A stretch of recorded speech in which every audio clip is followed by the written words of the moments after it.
Deux jeunes sœurs jouaient dans l'herbe pendant un pique-nique familial dans leur maison de vacances en Caroline du Nord, quand leurs parents se sont détournés quelques minutes seulement pour charger la voiture. À leur retour, les filles avaient disparu et toutes les pistes sont restées froides pendant plus d'une décennie.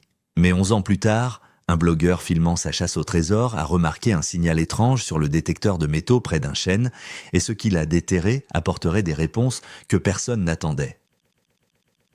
Le téléphone a sonné juste au moment où June Morrison s'installait avec son café du matin. Le numéro sur l'écran était inconnu, mais quelque chose dans l'heure matinale lui a serré l'estomac d'une crainte inexplicable. Elle a répondu à la 3e sonnerie. « Madame Morrison, ici le détective Harrison du département de police du comté de Forest. J'ai besoin que vous veniez au poste immédiatement. Nous avons trouvé quelque chose concernant l'affaire de vos filles. » La tasse de café a glissé des doigts de June, se brisant sur le sol de la cuisine. 14 ans. Cela faisait 14 ans que personne n'avait appelé au sujet d'Emma et Sophie. Ses mains tremblaient alors qu'elle serrait le téléphone plus fort. « Qu'est-ce que vous avez trouvé ?» Sa voix n'était qu'un murmure. « Madame, je préférerais en discuter en personne. Pouvez-vous venir au poste? C'est urgent. » Marcus, le mari de June, est apparu dans l'embrasure de la porte, alarmé par le bruit. Elle a croisé son regard et il a immédiatement compris. Après toutes ces années, ils pouvaient encore communiquer des volumes sans mots quand il s'agissait de leur fille. Pendant le trajet jusqu'au poste de police, l'esprit de June a dérivé vers ce jour horrible il y a 14 ans. Juillet avait été exceptionnellement chaud, parfait pour leur voyage annuel à la maison de vacances. Les filles étaient si excitées, Emma, seulement 4 ans, serrant son lapin en peluche préférée, et Sophie, 7 ans, et essayant déjà de paraître grande, emballant soigneusement son thermos spécial, celui en acier inoxydable avec des autocollants de papillons qu'elle avait décorés elle-même. Le pique-nique avait été idyllique au début. Ils avaient étendu leur couverture à l'endroit habituel, assez près de la lisière de la forêt pour que les grands pins fournissent de l'ombre, mais assez loin pour qu'ils puissent regarder les filles jouer dans l'herbe ouverte.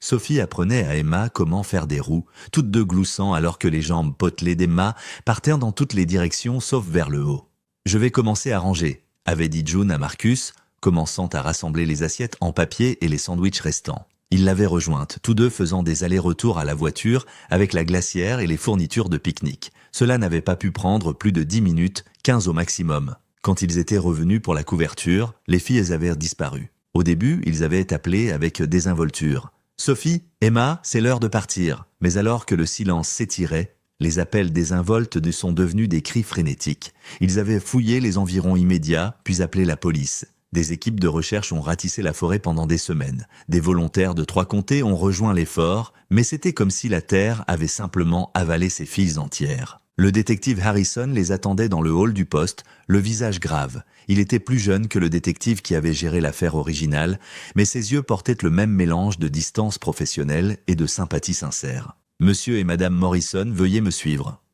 Il les a conduits à une petite salle de conférence où un autre détective attendait. Sur la table se trouvait une boîte de preuves, scellée et étiquetée. Les jambes de June se sont senties faibles alors qu'elle s'effondrait sur une chaise. Il y a 3 jours, un blogueur nommé Mike Garrett était dans la forêt avec son détecteur de métaux. A commencé le détective Harrison. Il gère une chaîne de chasse au trésor en ligne, publie des vidéos de ses trouvailles. Il cherchait près de la section de vieille croissance quand son détecteur est devenu fou près d'un grand chêne.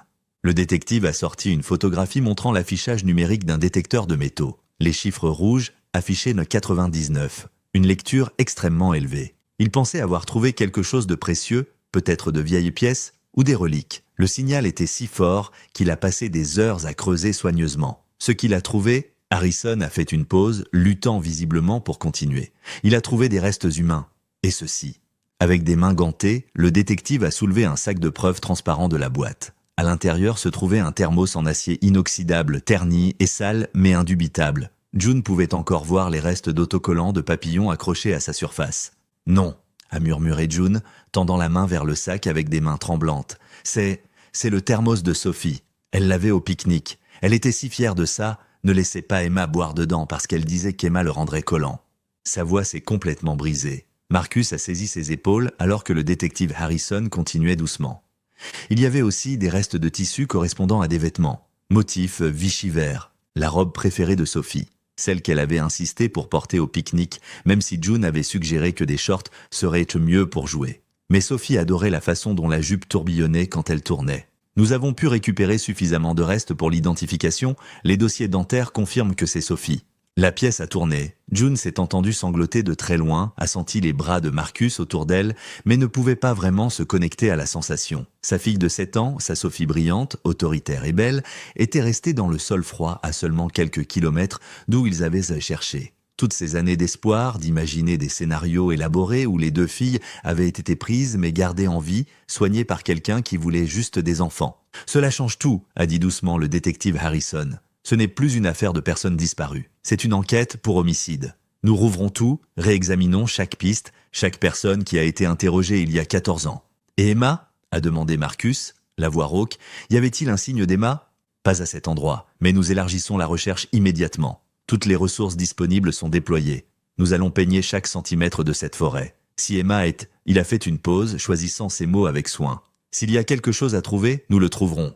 Vous pensez qu'elle pourrait encore être en vie ?» a dit June, lisant entre les lignes.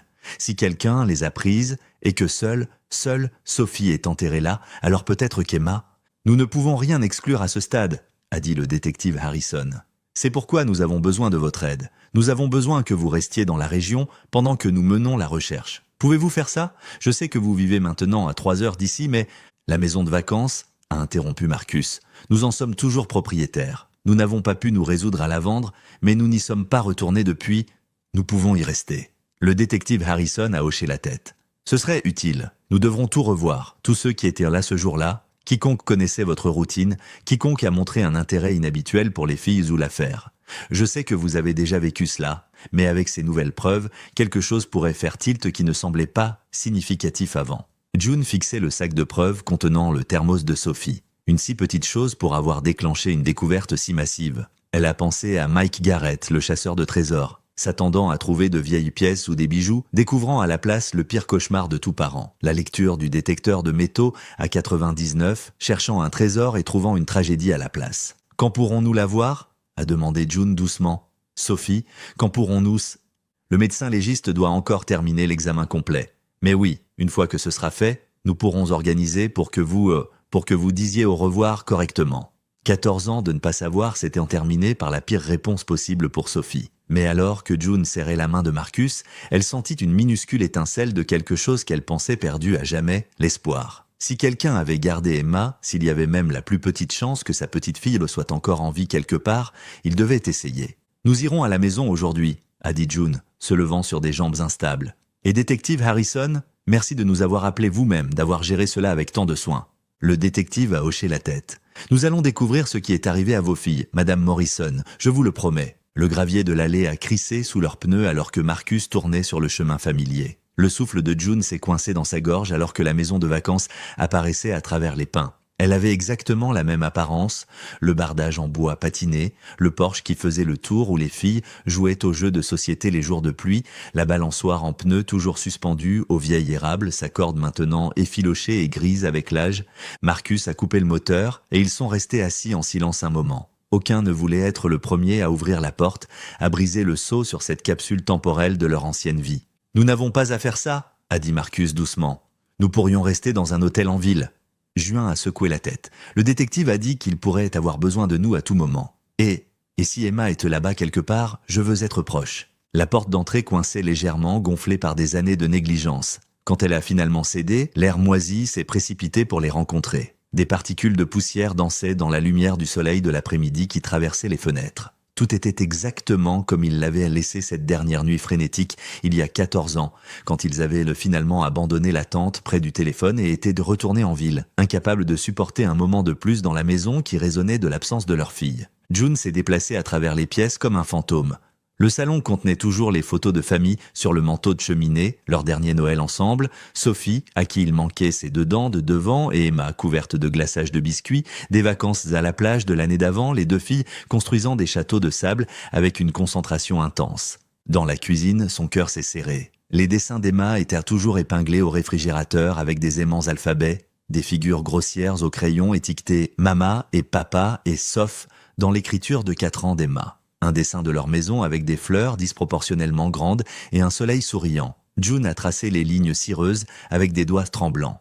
Les équipes de recherche se rassemblent à la station des gardes forestiers, a dit Marcus doucement, touchant son épaule. Nous devrions nous enregistrer, leur faire savoir que nous sommes là. La station des gardes forestiers se trouvait à la lisière de la forêt, maintenant transformée en centre de commandement. Des véhicules de police, des voitures de volontaires et des camionnettes de presse encombrèrent le parking habituellement vide. Du ruban jaune délimitait des zones et des officiers en uniforme dirigeaient le chaos organisé. C'est alors que June l'a vu. Le garde forestier Mitchell se tenait près d'une table pliante couverte de cartes, faisant des gestes à un groupe de volontaires.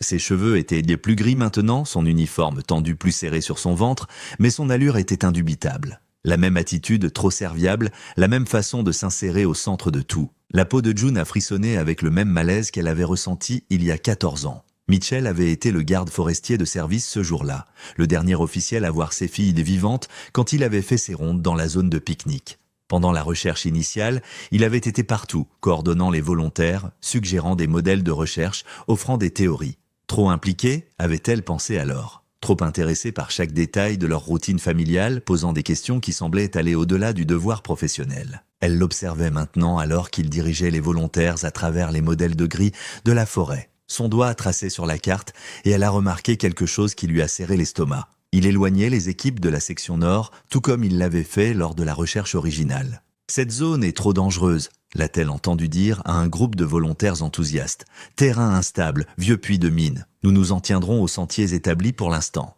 Mais June se souvenait de cette zone. Ils y avaient fait de la randonnée avec les filles de nombreuses fois. Il n'y avait pas de puits de mine, pas de terrain instable, juste une forêt dense et quelques affleurements rocheux que Sophie adorait escalader. « Détective Harrison ?» June s'est approchée du détective qui conférait avec d'autres officiers. « Puis-je vous parler un moment ?» Elle l'a pris à part, s'assurant que Mitchell ne pouvait pas entendre. « Ce garde forestier, Mitchell, il fait la même chose qu'il y a 14 ans, éloigner les gens de certaines zones. » Le détective Harrison a suivi son regard. « Tom Mitchell ? Il a été instrumental dans l'organisation des volontaires. Il connaît cette forêt mieux que quiconque. » « C'est justement ça, » a insisté June. Pendant la recherche originale, il avait une connaissance incroyablement détaillée des routines de notre famille. Il savait à quelle heure nous arrivions habituellement pour les pique-niques, où les filles aimeraient jouer, quels sentiers nous favorisions. Je trouvais ça étrange à l'époque, mais tout le monde disait que j'étais juste traumatisé, cherchant quelqu'un à blâmer. L'expression du détective est restée neutre. A-t-il déjà fait quelque chose de spécifiquement suspect? Un contact inapproprié avec vos filles? Non mais... June a lutté pour articuler la peur rampante que Mitchell inspirait. Il était toujours celui qui me réconfortait pendant la recherche, demandant toujours des habitudes des filles, leur jeu préféré. Et il était la dernière personne à les voir ce jour-là. Il a fait ses rondes dans la zone de pique-nique environ 20 minutes avant que nous remarquions qu'elles avaient disparu. « Madame Morrison, je comprends vos préoccupations », a dit le détective Harrison avec précaution. « Mais sans preuve concrète, je ne peux pas agir sur des intuitions. Mitchell a un dossier impeccable. Il a aidé avec des dizaines de recherches au fil des ans. » Avant que June puisse répondre, une ombre est tombée sur eux. Mitchell se tenait là, son visage buriné, plissé d'inquiétude. « June Morrison », a-t-il dit en sa voix portant ce même ton trop familier dont elle se souvenait. « J'ai entendu dire que vous étiez de retour. Je suis profondément désolé pour Sophie. Je veux que vous sachiez que je n'ai jamais cessé de penser à vos filles. Pas un jour n'est passé sans que je me demande... » Il a tendu la main comme pour toucher son bras, et June a instinctivement reculé. Les yeux de Mitchell ont clignoté avec quelque chose, de l'agacement, de la douleur, avant de reprendre leur expression sympathique. « J'aimerais aider de toutes les manières possibles », a-t-il continué. « En fait, je pourrais vous montrer l'endroit exact où les filles ont été vues en train de jouer pour la dernière fois. Parfois, retourner à un endroit peut déclencher des souvenirs, des détails qui auraient pu être négligés. J'ai une pause dans 1 heure si vous voulez que je vous guide. »« C'est gentil de votre part », a interjeté Marcus, apparaissant aux côtés de June. « Mais nous ne sommes pas encore prêts pour ça. » Mitchell a hoché la tête avec compréhension, mais son regard s'est attardé sur June. « Bien sûr, quand vous serez prêt, je serai là, je suis toujours là. » Alors qu'il s'éloignait, June a saisi la main de Marcus. « Il y a quelque chose qui ne va pas avec lui. Je le sentais alors et je le sens maintenant. » Marcus a serré en retour. « Je sais, mais le détective a raison, nous avons besoin de preuves. Pour l'instant, regardons et attendons. » June a hoché la tête, mais alors qu'elle regardait Mitchell retourner à ses cartes, dirigeant plus de volontaires loin de la section nord, avec des explications élaborées sur les préoccupations de sécurité, elle ne pouvait pas se défaire du sentiment que la réponse à la disparition de leur fille avait été juste devant eux tout ce temps. June remplissait la cafetière pour ce qui semblait être la 100e fois quand elle a entendu une porte de voiture claquer dehors. Par la fenêtre de la cuisine, elle a vu son frère Daniel sortir de son SUV, le visage tiré par l'inquiétude. Il avait fait le trajet de 6 heures depuis la ville en un temps record. « June !» Daniel l'a tirée dans une étreinte féroce dès qu'elle a ouvert la porte. J'ai tout laissé tomber dès que j'ai entendu. Je ne peux pas croire qu'ils ont trouvé Sophie. Mais Emma, il y a encore de l'espoir pour Emma, n'est-ce pas? June a hoché la tête contre son épaule, puisant du réconfort dans la présence familière de son jeune frère. Daniel avait toujours été protecteur envers les filles, l'oncle amusant qui apportait trop de cadeaux et leur apprenait des tours de cartes lors des réunions familiales. La police élargit la recherche, a-t-elle réussi à dire. Il pense que celui qui les a prises pourrait avoir gardé Emma. Alors nous la trouverons, a dit Daniel fermement, quoi qu'il en coûte.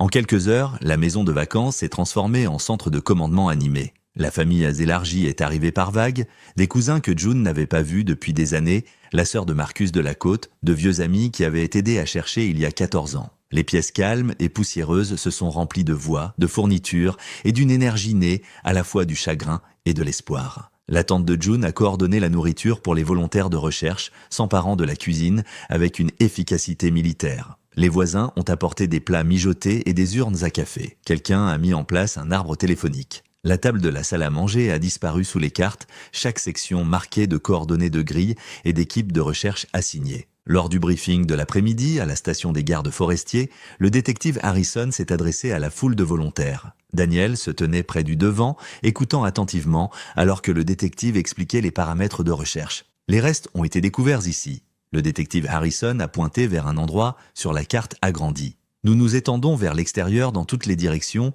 mais accordons une attention particulière aux zones avec un terrain similaire. Arbres de vieille croissance, circulation piétonne minimale. Daniel a levé la main. Pouvez-vous nous en dire plus sur la découverte du détecteur de métaux? Quel réglage a trouvé le thermos?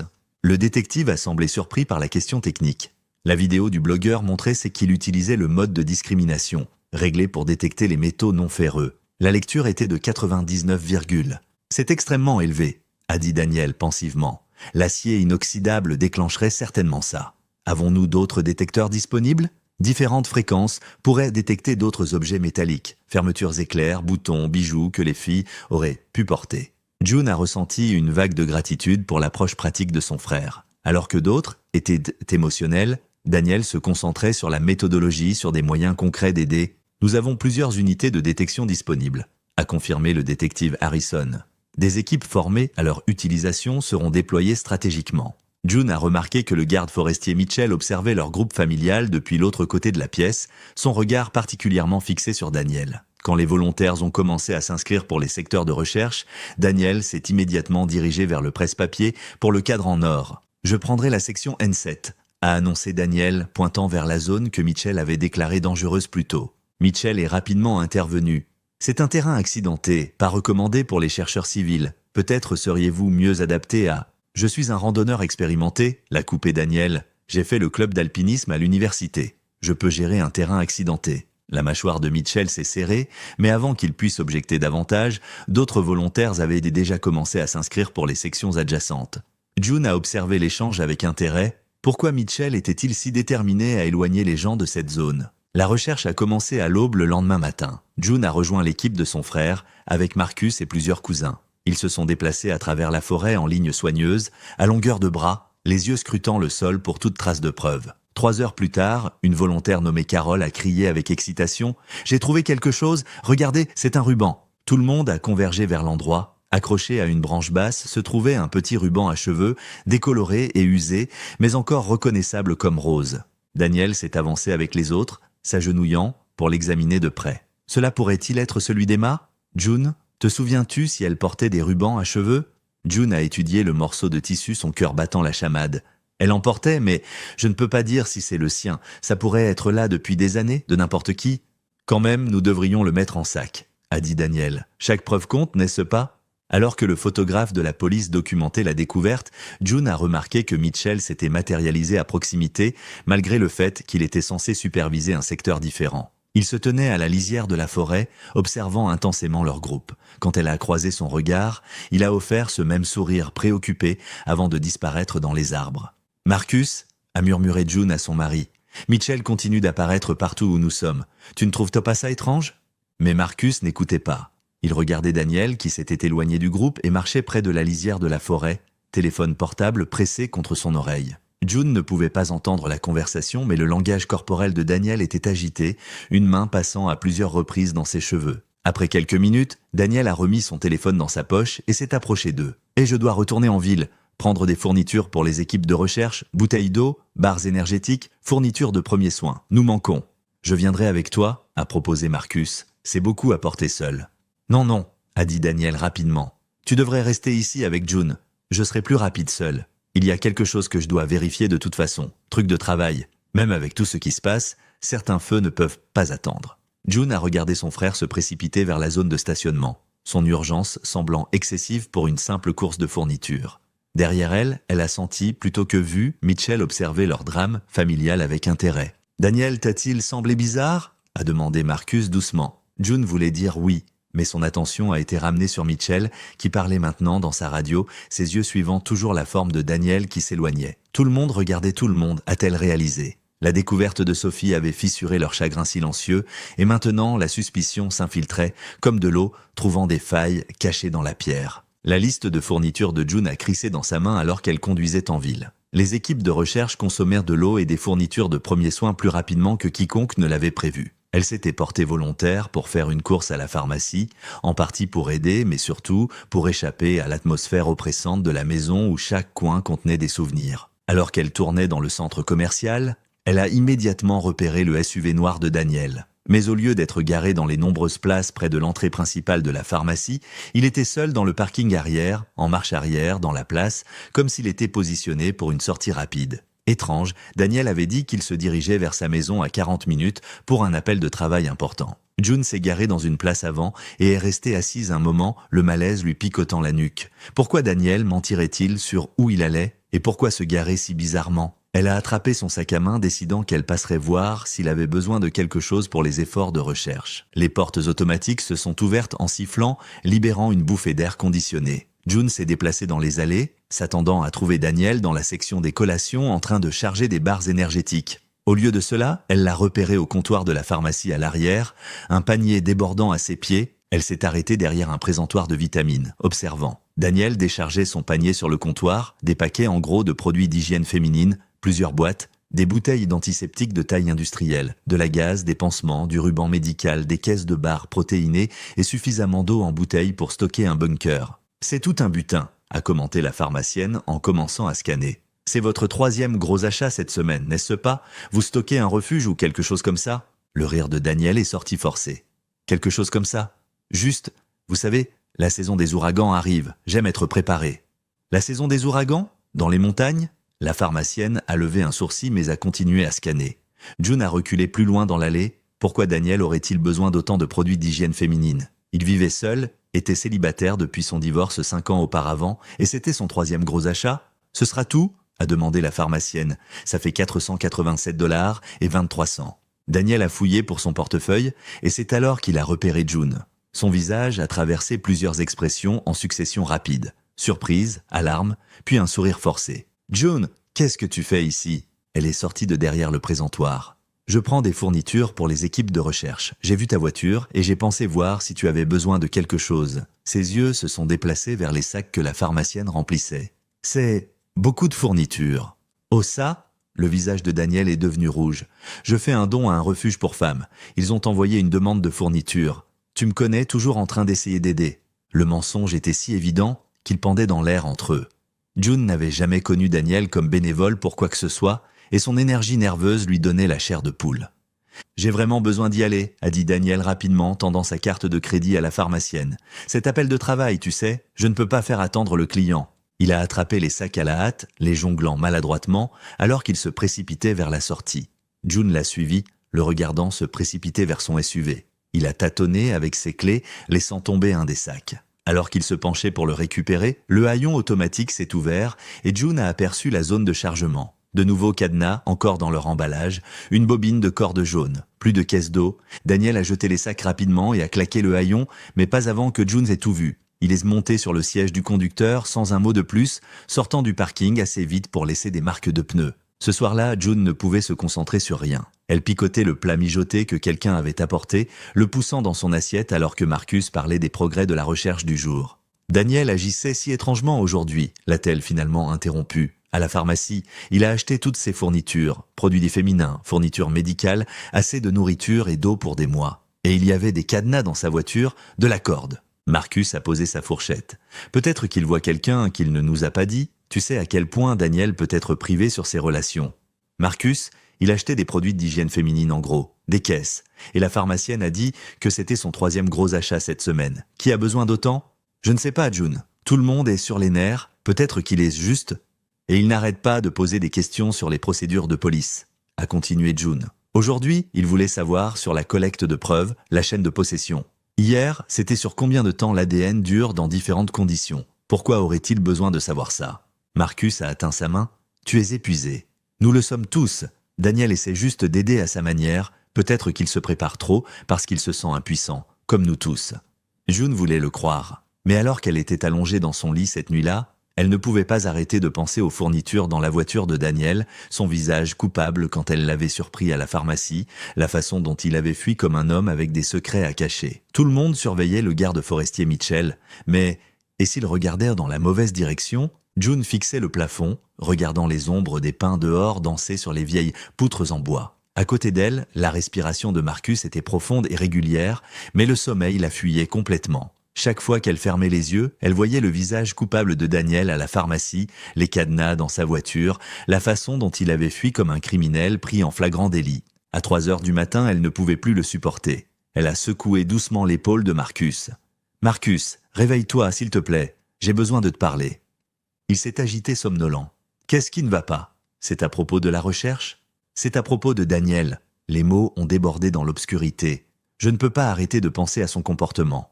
Les fournitures de pharmacie, la façon dont il continue de disparaître à des heures prévues, son énergie nerveuse. Quelque chose ne va pas. Marcus s'est assis, se frottant les yeux. « Juin, c'est ton frère? Tu le connais toute ta vie. » C'est justement ça. June a allumé la lampe de chevet et a sorti son téléphone. Plus tôt, je regardais de vieilles photos sur mon stockage cloud, essayant de trouver plus de photos des filles pour la police. Regarde ça. Elle lui a montré photo après photo. Daniel à la maison de vacances pour le 4 juillet, Daniel à leur chasse aux œufs de Pâques, Daniel apparaissant en arrière-plan de photos dont elle ne se souvenait même pas qu'il était présent. Il visitait beaucoup plus souvent que je ne m'en souvenais, a dit June. Parfois, il apparaissait juste, aucune invitation nécessaire. Il connaissait nos routines, quand nous serions là, où les filles aimaient les jouer. June, la voix de Marcus portait un avertissement. Je sais comment ça sonne. Elle a pressé ses paumes contre ses yeux. Mais souviens-toi de ce que le détective Harrison a dit pendant l'enquête originale, c'est souvent la personne la plus inattendue, celle que vous ne soupçonneriez jamais. On parle de Daniel, il adorait les filles. Peut-être trop. Les mots étaient délais comme du poison sur sa langue. Aujourd'hui, il a demandé spécifiquement si des chiens policiers seraient utilisés dans la recherche de demain. Il a dit qu'il était allergique, mais Marcus, Daniel n'a jamais été allergique aux chiens. Souviens-toi qu'il avait ce berger allemand pendant des années? Ils sont restés assis en silence pendant plusieurs minutes, le poids de la suspicion s'installant entre eux comme une 3e présence dans la pièce. Même si quelque chose ne va pas, a dit Marcus avec précaution, nous ne pouvons pas simplement l'accuser sur la base d'habitudes d'achat étranges et d'énergie nerveuse. Tout le monde agit étrangement en ce moment. Regarde Mitchell, tu es convaincu qu'il est impliqué aussi. Et si nous lui parlions juste, a suggéré June. Demain matin, nous irons chez lui. Éclaircir l'air. S'il y a des explications raisonnables pour tout, alors nous saurons. Nous ne pouvons pas nourrir ses soupçons dans son dos. Marcus a hoché la tête lentement. Tu as raison, mieux vaut l'aborder directement. Mais June, nous devons faire attention à la façon dont nous abordons cela. Si nous nous trompons, nous détruirons ma relation avec mon frère. Je sais. La voix de June était à peine un murmure. Mais si nous avons raison et que nous ne faisons rien, ils ont convenu de rendre visite à Daniel en premier le matin avant que la recherche ne reprenne. June s'est finalement assoupie vers 5 heures du matin, ses rêves remplis de détecteurs de métaux hurlant des chiffres et du SUV de Daniel s'éloignant dans l'obscurité. Elle s'est réveillée au téléphone de Marcus qui sonnait avec insistance. La lumière du soleil traversait les fenêtres. Ils avaient trop dormi. « Détective Harrison ?» Marcus a répondu, sa voix épaisse de sommeil. « Oui, c'est Marcus Morrison. » June a regardé le visage de son mari changer alors qu'il écoutait, devenant alerte et préoccupé. « Tout de suite, mais nous étions sur le point de... » Il s'est arrêté écoutant. « Non, je comprends. Des preuves sur mes associés de travail? Je ne comprends pas ce que cela pourrait signifier. » June s'est assise, articulant silencieusement. « Qu'est-ce qui se passe ?» Marcus a couvert le téléphone. « Ils ont besoin de moi au poste immédiatement. Quelque chose à propos de nouvelles preuves qui pourraient être liées à des gens de mon bureau il y a 14 ans. »« Nous deux ?» ?»« Non, il a spécifiquement demandé que je vienne seul. Il dit que c'est une information sensible. » Marcus enfilait déjà des vêtements. Je suis désolé, je sais que nous allions parler à Daniel. Vas-y, a dit June, bien que le malaise lui tordait l'estomac. Cela pourrait être important. Marcus a embrassé son front. Je reviendrai aussi vite que possible. Peut-être attends-moi avant d'aller chez Daniel. Mais alors que June entendait la voiture s'éloigner, elle savait qu'elle ne pouvait pas attendre. Les questions la dévoraient vivante. Elle irait chez Daniel juste pour parler. Quel mal pourrait-il y avoir à parler à son propre frère? Elle s'est habillée rapidement, essayant d'ignorer la voix dans sa tête qui murmure des avertissements. Daniel était de la famille. Il devait y avoir des explications innocentes pour tout. Il le fallait. June s'est garée dans l'allée de Daniel, ses mains tremblant légèrement sur le volant. Sa maison était située sur 5 acres de propriété boisée que leur père lui avait laissée, assez loin des voisins pour que l'intimité soit absolue. Elle avait toujours trouvé étrange que Daniel choisisse une telle isolation après son divorce, mais maintenant la solitude semblait sinistre. Daniel a répondu à la porte encore en pyjama, clairement surpris. « June, qu'est-ce que tu fais ici si tôt ?»« Nous devons parler », a-t-elle dit, essayant de garder sa voix stable. « À propos d'hier, à propos de tout. » Son expression s'est transformée en inquiétude. « Bien sûr, entre, je vais faire du thé. » Elle l'a suivi à travers les pièces familières, des photos de réunions familiales bordant le couloir. Elle était là avec bébé Emma. Là étaient les filles avec Daniel à Noël. Des photos de famille normale qui semblaient maintenant entachées par ses soupçons. Dans la cuisine, Daniel a rempli la bouilloire, ses mouvements précis et contrôlés. « Je sais que j'ai agi étrangement », a-t-il dit sans se retourner. Toute cette situation avec Sophie, la recherche d'Emma, ça fait remonter beaucoup d'émotions. June a fait un son non engagé, ses yeux scannant la cuisine. C'est alors qu'elle les a vus, des reçus éparpillés sur le comptoir près de son ordinateur portable. Elle s'est approchée pendant que Daniel s'affairait avec des tasses et des sachets de thé, des cadenas industriels d'une quincaillerie, plusieurs paquets, des panneaux de mousse insonorisante. Son estomac s'est effondré alors qu'elle lisait la liste détaillée. Pourquoi quelqu'un aurait-il besoin de matériaux d'insonorisation? Un autre reçu a attiré son attention. Bâche polytarpe résistante, eau de javel industrielle, soude caustique. Par la fenêtre de la cuisine, quelque chose d'autre a attiré son attention. Dans le coin éloigné de la propriété, partiellement caché par des buissons envahis, se trouvait l'ancien bunker anti-tempête. Elle avait oublié qu'il existait, leur père l'avait construit pendant la paranoïa de la guerre froide des années 1960, une structure en béton armé enfoncée dans la terre. Daniel avait prétendu l'avoir scellée il y a des années, l'appelant un danger. Mais la végétation autour de l'entrée avait été récemment dégagée. « Tu trouves quelque chose d'intéressant ?» June s'est retournée. Daniel se tenait directement derrière elle, plus près du poêle. Son visage avait changé, le masque du frère inquiet glissant pour révéler quelque chose de froid et d'inconnu. Je regardais juste. June a fait un geste faible vers les reçus. Ceux-ci étaient posés ici. Tu as toujours été trop curieuse. Sa main s'est déplacée avec désinvolture vers le bloc de couteau sur le comptoir. Toujours en train de fouiner là où tu ne devrais pas, comme ce jour au pique-nique. Quoi? La bouche de June s'est asséchée. Tu aurais dû les surveiller. Ses doigts se sont enroulés autour du manche d'un grand couteau de cuisine. Au lieu de ça, tu étais si concentré sur le nettoyage, à tout rendre parfait. Aller et venir à la voiture, les laissant seuls. « Daniel, qu'est-ce que tu dis ?» Elles étaient si belles, June, si parfaites et innocentes. Je les regardais grandir à chaque visite, chaque réunion familiale, Emma avec ses grands yeux bruns, Sophie si intelligente et pleine d'entrain. Sa voix avait pris une qualité rêveuse qui lui donnait la chair de poule. Elles étaient destinées à être préservées comme ça, protégées, gardées à l'abri du monde laid. June s'est dirigée vers la porte. « J'ai besoin d'appeler Marcus. » Daniel s'est déplacé plus vite qu'elle ne s'y attendait, bloquant son chemin. Le couteau brillait dans sa main. « Tu ne vas nulle part, tu ruines toujours tout. Tu l'as toujours fait. »« Daniel, s'il te plaît. »« Elles étaient à moi. » Il a explosé, de la salive volant de ses lèvres. « Je les aimais plus que tu ne pourrais jamais. Toi et Marcus, si négligents avec de tels cadeaux précieux, ce jour au pique-nique, quand je les ai vus seuls, c'était comme le destin, le moment parfait que j'attendais. » Les jambes de June menaçaient de céder. « Tu les as prises. Tu as pris mes bébés. Je les ai sauvés. » Son visage s'est tordu de fureur auto-justifiée.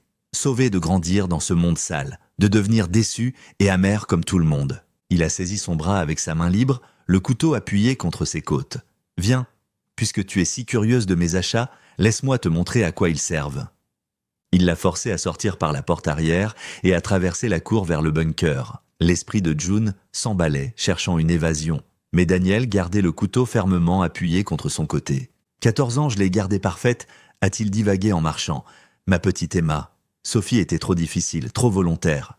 Toujours en train de pleurer pour toi. Mais Emma était assez jeune pour oublier, pour apprendre qu'oncle Danny était tout son monde maintenant. » Il a tâtonné avec un lourd cadenas sur la porte du bunker, puis l'a poussée ouverte. Des marches en béton descendèrent dans l'obscurité. L'odeur de terre humide et autre chose, occupation humaine, s'élevait. « Bouge !» a-t-il ordonné, la forçant à descendre les marches. Des bandes LED alimentées par batterie fournissaient un éclairage faible. Alors que les yeux de June s'ajustaient, l'horreur de ce qu'elle voyait la frappait comme un coup physique. L'espace avait été converti en zone de vie, si on pouvait appeler ça vivre. Des toilettes chimiques dans un coin, des piles de conserves et de caisses d'eau le long d'un mur, un petit lit avec des sangles en cuir attachées au cadre, et dans le coin éloigné, blotti sur une pile de couverture, se trouvait une jeune femme. Oncle Danny? La voix était haute, enfantine, malgré le fait qu'elle venait d'un corps de 18 ans. Qui est-elle? Je n'aime pas les étrangers. Les genoux de June ont cédé. Même après 14 ans, même avec des joues creuses et des cheveux emmêlés, elle connaissait ce visage. « Emma », a-t-elle murmuré. Emma a penché la tête, confuse. « Comment connaît-elle mon nom, oncle Danny? Tu as dit que personne d'autre ne me connaît. Tu as dit que je suis ta fille mais spéciale secrète. » La porte du bunker s'est refermée au-dessus d'eux. Les pas de Daniel lourds sur les escaliers, alors qu'il descendait avec le couteau toujours à la main. La porte du bunker s'est refermée avec un claquement métallique qui a résonné dans les os de June. Elle a entendu le cadenas cliquer en place, puis les pas de Daniel faisant les 100 pas sur le sol au-dessus, d'avant en arrière, comme un animal en cage. Sa voix étouffée dérivait vers le bas, les mots indistincts, mais le ton agité, se disputant avec lui-même. June s'est tournée vers sa fille, sa petite fille, maintenant une jeune femme qu'elle reconnaissait à peine. Emma s'était pressée plus profondément dans le coin, les bras enroulés autour de ses genoux, se faisant aussi petite que possible. « Emma, ma chérie », a dit June doucement, s'approchant lentement. « C'est bon, je ne vais pas te faire de mal. Oncle Danny n'aime pas quand je parle aux étrangers. » a murmuré Emma, sa voix haute et chantante, figée dans l'enfance. « Je suis censée rester dans mon coin à moins qu'il ne dise autrement. »« Es-tu la police ?» Oncle Danny dit que la police veut m'emmener et me faire du mal. Le cœur de June s'est brisé. « Non, bébé. Je ne suis pas la police. Je suis... » Elle ne pouvait pas le dire.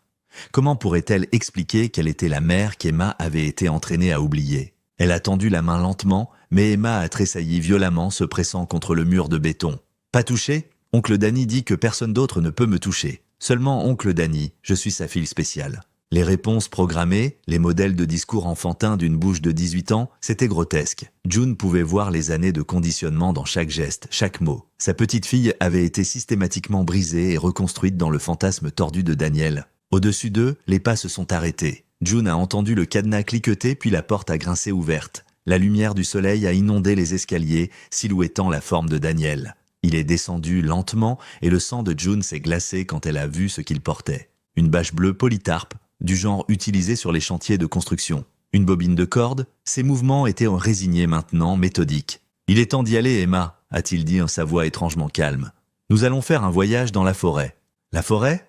Emma s'est légèrement animée. « Allons-nous voir les oiseaux? Tu as promis qu'on pourrait voir des oiseaux un jour. »« C'est ça ?» Daniel s'est dirigé vers elle et June a vu le terrible but dans ses yeux. « Mais d'abord, tu dois prendre ton médicament. Le médicament spécial pour dormir. »« Non !» June s'est jetée entre eux. « Tu ne la toucheras pas. » Le visage de Daniel s'est contorsionné de rage. « Elle est trop vieille maintenant.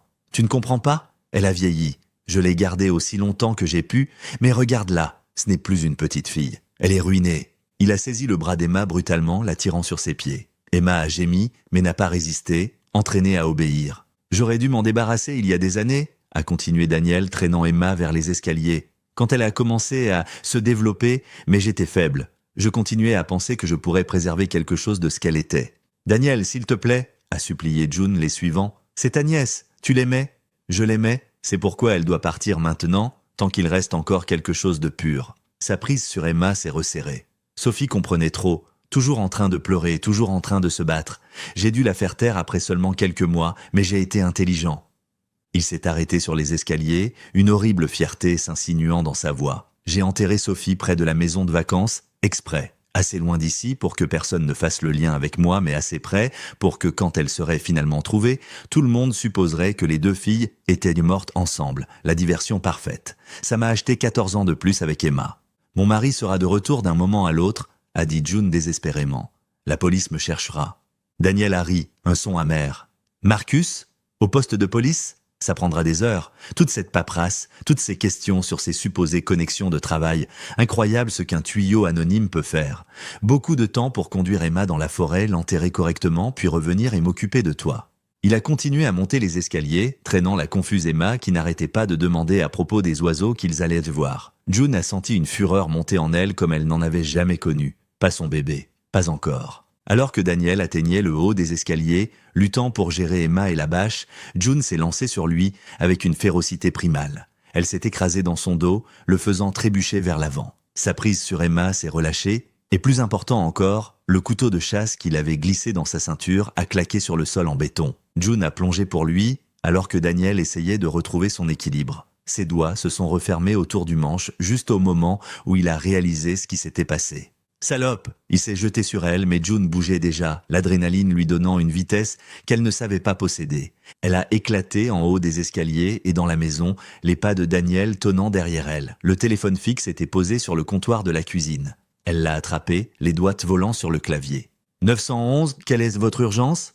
C'est June Morrison. Je suis au 445 Woodside Drive. Ma fille Emma est ici. La fille disparue d'il y a 14 ans, mon frère Daniel Morrison l'a kidnappée. C'est le kidnappeur. Envoyez la police maintenant.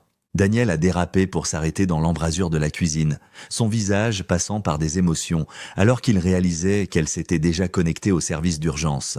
Le répartiteur posait des questions, mais June n'arrêtait pas de crier l'adresse et que sa fille kidnappée était dans le bunker. Pendant un moment, Daniel était resté figé. Puis son instinct de survie s'est activé. Il s'est retourné et a couru, attrapant ses clés de voiture du crochet près de la porte. June a entendu le moteur de son SUV rugir à la vie, les pneus projetant du gravier alors qu'il sortait de l'allée. « Il s'enfuit !» a dit June au répartiteur. SUV noir, plaque d'immatriculation, mais elle ne s'en souvenait pas. Ma fille est dans le bunker derrière la maison. Elle est vivante? S'il vous plaît, dépêchez-vous. Laissant tomber le téléphone, June a couru vers le bunker. Emma n'avait pas bougé des escaliers, debout, confuse, là où Daniel l'avait laissée. Où est parti oncle Danny? A-t-elle demandé plaintivement. Il a dit qu'on allait voir des oiseaux. June a rassemblé sa fille dans ses bras, sentant à quel point elle était mince sous les vêtements trop grands. Emma est restée rigide, mal à l'aise avec le contact, mais ne le combattant pas. C'est bon, a murmuré June encore et encore. Tu es en sécurité maintenant. Tu es en sécurité. Les sirènes sont venues rapidement, devenant plus fortes jusqu'à ce qu'elles remplissent l'air. Des voitures de police se sont déversées dans l'allée, des officiers émergeant avec des armes dégainées jusqu'à ce que June crie que Daniel avait fui. Elle a aidé Emma à monter les escaliers et à la lumière du jour. Sa fille a levé une main pâle pour protéger ses yeux, plissant dans la luminosité qu'elle voyait rarement. « Madame, je suis le détective Harrison. » Le détective s'est approché avec précaution, prenant en compte la scène. « Est-ce Emma? Quand est-ce qu'oncle Danny revient ?» lui a demandé Emma. « Il a dit qu'on allait quelque part. Je n'aime pas quand les plans changent. » Le visage du détective Harrison est devenu professionnellement vide, mais June a vu l'horreur dans ses yeux. Il a appelé des ambulances pendant que d'autres officiers arrivaient. 2 sont descendus dans le bunker et June a entendu l'un d'eux jurer violemment. Le plus jeune officier est sorti quelques instants plus tard, le visage vert, trébuchant vers les buissons pour être malade. Le détective Harrison a continué à documenter la scène, ses mouvements sombres et méthodiques, les sangles sur le lit, les marques de griffures sur les murs de béton, certaines anciennes, certaines fraîches. Le calendrier où Daniel avait marqué les jours avec des notes que June ne pouvait pas se résoudre à lire. Quand les ambulanciers sont arrivés, ils ont approché Emma lentement, parlant d'une voix calme. Elle n'arrêtait pas de demander « oncle Danny », se demandant s'il était en colère contre elle, si elle avait fait quelque chose de mal. « Tu n'as rien fait de mal », l'a assuré un ambulancier en vérifiant ses signes vitaux. « Tu as été très courageuse. » « Oncle Danny dit que je suis courageuse quand je prends mon médicament sans pleurer, » a répondu Emma. « Vais-je prendre des médicaments maintenant ?» C'est alors que la voiture de Marcus a crissé dans l'allée. Il a sauté dehors, les yeux écarquillés, ayant entendu quelque chose sur le scanner de la police. Quand il a vu Emma, vivante, debout, mais si changée, il s'est complètement effondré. « Emma » a-t-il sangloté. « Oh mon Dieu, Emma !» Emma a penché la tête vers lui. « Qui est cet homme? Pourquoi pleure-t-il » Oncle Danny n'aime pas pleurer. Il dit que c'est laid. Les ambulanciers ont doucement guidé June et Emma vers l'ambulance, expliquant qu'elles devaient aller à l'hôpital pour examen. Emma est allée volontiers, demandant toujours, quand oncle Danny reviendrait, s'il serait à l'hôpital si elle avait été une bonne fille. Alors que les portes de l'ambulance se fermaient, June tenait la main de sa fille vivante, respirante, qui ne la connaissait pas du tout. La salle d'urgence bourdonnait d'un chaos contrôlé alors que June était amenée aux côtés d'Emma. Les infirmières sont descendues immédiatement, les voix calmes mais urgentes. Elles les ont séparées, June dans une zone de traitement pour ses ecchymoses et son choc, Emma dans une salle psychiatrique sécurisée où des spécialistes attendaient. « J'ai besoin de rester avec elle », a protesté June alors qu'ils appliquaient des brassards de tension artérielle et vérifiaient ses blessures. « Madame, votre fille a besoin de soins spécialisés en ce moment », a expliqué doucement l'infirmière. « Le docteur Patel est notre meilleur psychologue traumatologue. Elle aidera Emma à se sentir en sécurité. » Par la porte, June pouvait entendre la voix d'Emma, haute et confuse. « Où est oncle Danny ? Il n'aime pas les hôpitaux. Il dit que les médecins veulent nous voler nos secrets. » La réponse du docteur Patel était trop calme pour être entendue, mais son ton était apaisant, mesuré. June a fermé les yeux, agrippant les rails du lit, alors qu'un médecin examinait les ecchymoses sur ses bras, là où Daniel l'avait saisi. 2 heures se sont écoulées dans un flou d'examen, de fluides et d'officiers de police allant et venant avec des mises à jour. Puis le détective Harrison est apparu, le visage sombre, mais satisfait. « Nous l'avons eu », a-t-il dit simplement. Les soldats de l'État ont arrêté Daniel à une aire de repos près de la frontière de l'État. Il est en détention. June s'est affaissée de soulagement. Parle-t-il ? Il fait plus que parler. Il a donné des aveux complets. Harrison a tiré une chaise. Il essaie d'éviter la peine de mort. Il échange des informations contre la perpétuité sans libération conditionnelle. Le détective a ouvert son carnet et June s'est préparée pour ce qui allait venir. Daniel a admis lutter contre une dépendance croissante à la pornographie, spécifiquement du contenu impliquant de jeunes filles. Il dit que la visite à la maison de vacances, il y a 14 ans, n'était pas planifiée. Il traversait la région et a décidé de s'arrêter spontanément. L'estomac de June s'est retourné. Toutes ces visites imprévues au fil des ans ont soudainement pris une tournure sinistre. Il a vu les filles jouer seules pendant que vous et votre mari nettoyiez. Ses mots exacts étaient que c'était comme le destin. Il s'est approché d'elle en disant que vous aviez besoin d'elle de toute urgence, que vous aviez envoyé oncle Danny pour les chercher. Il leur a promis de la glace s'ils venaient rapidement et tranquillement. Elle lui faisait confiance, a murmuré June. Il était leur oncle. Bien sûr qu'elles sont allées avec lui. Harrison a hoché la tête gravement. Il les a emmenées directement au bunker, il l'avait apparemment préparé pendant des mois, bien qu'il prétende n'avoir jamais prévu de prendre quelqu'un. Il a dit que c'était juste un fantasme jusqu'à ce moment. Par la porte, June pouvait entendre Emma parler au docteur Patel. « Parfois je me souviens d'une dame qui chantait des chansons. Mais oncle Danny dit que ce ne sont que des rêves, de mauvais rêves qui disparaîtront si je suis sage. » Les 2 filles étaient initialement dans le bunker, a continué Harrison. Mais quand nous avons annoncé que nous allions fouiller toutes les propriétés familiales, Daniel a paniqué. Il a loué une unité de stockage à Millerville en utilisant de l'argent liquide et un faux nom. Il a déplacé les filles là-bas pendant 3 jours jusqu'à ce que sa propriété soit dégagée. Une unité de stockage ? June s'est sentie malade. Mes bébés étaient dans une unité de stockage ? Climatisée, il a tenu à le mentionner, a dit Harrison avec amertume. Comme si cela rendait les choses meilleures d'une manière ou d'une autre. Les officiers qui ont fouillé sa propriété ont à peine jeté un coup d'œil au bunker. Il avait un vieux cadenas dessus, avait l'air abandonné. Ils n'ont jamais soupçonné. Le docteur Patel est sorti de la chambre d'Emma, s'approchant d'eux avec des pas prudents. Madame Morrison, Emma est stable, mais elle est profondément traumatisée. Elle montre des signes de syndrome de Stockholm, un conditionnement sévère. Elle continue de demander Daniel, se référant à lui comme son protecteur. Est-ce qu'elle se souvient-elle de quelque chose ? D'avant ? Des fragments. Quand j'ai mentionné certains mots, mama, Sophie, maison, elle a montré des réponses physiologiques. Augmentation du rythme cardiaque, dilatation des pupilles. Les souvenirs sont là, mais ils sont enterrés sous 14 ans de programmation. Elle a mentionné une chanson, une berceuse. Elle a dit qu'elle l'entend parfois, mais oncle Danny lui dit que ce n'est pas réel. Le détective Harrison s'est éclairci la gorge. Il y a plus à propos de Sophie. Daniel dit qu'elle ne s'est jamais adaptée comme Emma. Elle n'arrêtait pas d'essayer de s'échapper, demandait constamment après vous. Après environ 4 mois, lorsque les recherches intensives s'étaient calmées, elle a réussi à casser le verrou du bunker pendant qu'il était au travail. Elle a atteint la forêt avant qu'il ne la rattrape. June a couvert sa bouche, imaginant sa courageuse fille de 7 ans courant désespérément à travers les arbres. Il dit qu'il a paniqué, l'a frappée avec une pierre. Il a prétendu que c'était un accident, mais Harrison a haussé les épaules. Il l'a enterrée près de la maison de vacances délibérément. Il savait que la zone avait une teneur élevée en fer dans le sol qui déclencherait éventuellement les détecteurs de métaux. Il a inclus son thermos pour assurer l'identification quand elle serait trouvée. Il a planifié qu'elle soit trouvée. Il pensait que cela fermerait l'affaire. Tout le monde supposerait que les 2 filles sont mortes ensemble, arrêterait de chercher Emma. Il l'a appelée « assurance ». Une agitation dans le couloir a attiré leur attention. Marcus était arrivé, toujours dans les vêtements qu'il portait au poste de police, le visage hagard. Quand il a vu June, il s'est précipité vers elle. « Est-ce vrai, Daniel ? Comment ? Dieu, June, mon propre beau-frère ?» Le détective Harrison s'est levé. « Je vais vous laisser un peu d'intimité. Mais, Madame Morrison, il y a une chose de plus. Nous avons trouvé des fournitures dans la voiture de Daniel. Bâche, pelle, soude caustique. Sur la base de ses achats et de ses mouvements, nous pensons qu'il prévoyait de tuer Emma ce soir. Vous lui avez sauvé la vie en vous présentant quand vous l'avez fait. Le poids de cela s'est installé sur eux alors que le détective partait. Leur fille avait été à des heures de la mort. Elle a vieilli, a dit June d'un ton engourdi. C'est ce qu'il a dit. Elle a vieilli hors de son attraction. Le docteur Patel est revenu. Aimeriez-vous voir Emma maintenant ? Nous l'avons légèrement sédatée. Elle devenait agitée, mais elle s'est réveillée. Ils l'ont suivie dans la chambre d'Emma. Leur fille était allongée dans le lit d'hôpital, semblant si petite malgré ses 18 ans. Ses yeux ont suivi leurs mouvements mais n'ont montré aucune reconnaissance. « Emma », a dit June doucement, « c'est maman et papa. » Le front d'Emma s'est plissé. « Je n'ai pas ça. Oncle Danny dit que je suis spécial parce que je n'ai besoin que de lui. » June s'est assise prudemment sur le bord du lit, luttant contre les larmes. Elle a commencé à fredonner doucement, la berceuse qu'elle chantait chaque soir quand Emma était petite, celle sur les oiseaux moqueurs et les bagues en diamant. Les yeux d'Emma se sont légèrement élargis.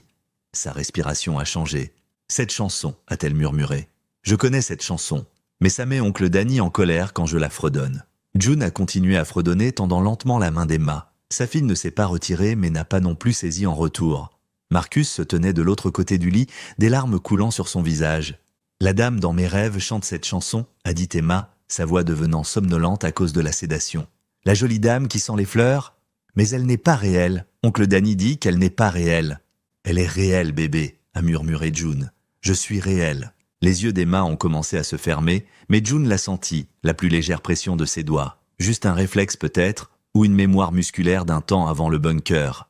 Mais c'était quelque chose. June a continué à fredonner la berceuse, la même de 14 ans de nuit de vide, tandis que les machines bipaient doucement autour d'eux. La respiration d'Emma s'est régularisée, et toutes les quelques minutes, quand June atteignait le refrain, elle sentait cette minuscule pression à nouveau. Sa fille était là quelque part, enterrée sous des années de traumatisme et de conditionnement. Cela prendrait du temps, peut-être des années pour la retrouver. Mais elle était vivante. Après 14 ans de ne pas savoir, d'imaginer le pire, Emma était vivante et allongée dans un lit d'hôpital, serrant occasionnellement la main de sa mère au rythme d'une chanson à moitié mémorisée. À l'extérieur de la chambre, le détective Harrison coordonnait avec d'autres officiers, construisant un dossier hermétique contre Daniel. Quelque part dans une prison de comté, son frère était assis dans une cellule, ses secrets malades enfin exposés. Et quelque part dans une forêt, des chercheurs ratissaient encore le sol, s'assurant qu'il n'y avait pas d'autres secrets enterrés dans la terre. Mais dans ce moment, dans cette chambre d'hôpital, June tenait la main de sa fille et chantait doucement, tandis que Marcus pleurait et qu'Emma dérivait entre le sommeil et l'éveil, répondant occasionnellement à la voix de sa mère avec la plus légère pression de ses doigts contre la paume de June.